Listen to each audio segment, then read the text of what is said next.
I got this revelation maybe like a few months ago, and I thought it was a great message. He was like, yeah, when we worship, we go to battle with the enemy. We wage a war with the devil. And I'm like, so we should be like a warship. And so when I get this image in my mind, I think of just a fleet of warships that are following Jesus Christ in the battle. And I think as Christians, sometimes we kind of hype up the devil. We kind of try to make him like he's equal to God. Like the devil can control us just as much as God can save us. And I think we try to put him in this big, huge, like, Death Star that's coming at our fleet, but that's not true.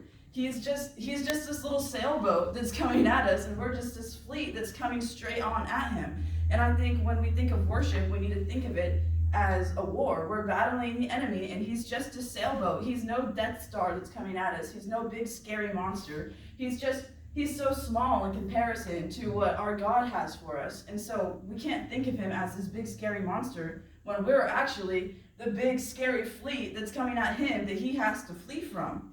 And so my first scripture would be Isaiah 54:17 that says, "No weapon formed against me shall prosper." Okay, so we are mighty in God's power. There's no weapon formed from the devil that's going to come against us. In fact, he should be scared of us because he has no idea what's going to come next, what we're going to throw at him next, because he has no idea what's going to happen. We see that in the Bible when he thinks that he tempted Judas into killing Jesus and Jesus was gone forever. That Jesus was never going to come back, but Jesus actually rose from the dead in 3 days. And that is a testament to the power that the devil has no idea what's going to strike next. So we can hit him with a little grenade, or we can hit him with an atomic bomb, and he has no idea what's coming at his little ship, and he has to flee. And when we worship, we can worship on our knees, we can worship with our hands in the air, we can worship in tongues, we can worship in our seat, but when we worship, we have to think of it as a battle. Because we are battling the enemy every time we worship. Every time we worship, it's a complete fight with the devil. Ephesians 6:10-12 says, "Finally, be strong in the Lord and his mighty power. Put on the full armor of God so that you can take your stand against the devil's schemes." The devil is always scheming. He's always trying to deceive us. He's always trying to make us think that he's a Death Star. He always wants to scare us. That we have the full armor of God clothed on us at all times when we're going into battle in our warships.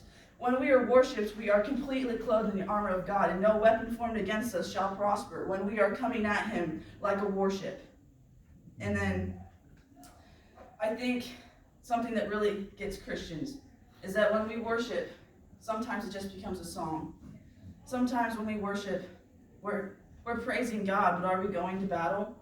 We're singing the song, but do we like the song? Because sometimes it's like, I like this song, I don't like this song. I like this song, when's it going to be over? When's dinner starting? When's the game starting? And we don't treat worship as the battle that it is. Sometimes it's become so routine that we don't think of worship like a battle anymore. And we just let it overcome us like, oh, it's just a song. It's just a thing we do every night at youth group. It's just something that always happens. It doesn't have any real meaning, but that's not true.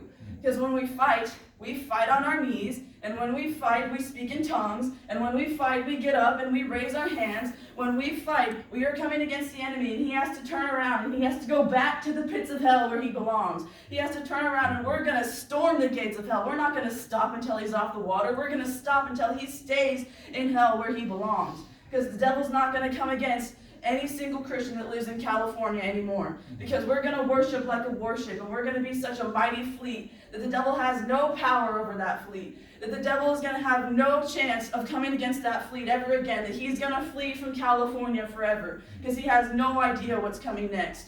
He has no idea that our worship is about to turn into a warship. He has no idea that our warships are going to turn into a fleet. And he has no idea that God is steering our warships. And then 16:20, Romans, I think this is a great scripture. It says, "The God of peace will soon crush Satan under your feet." It's just a testament to how powerless Satan is.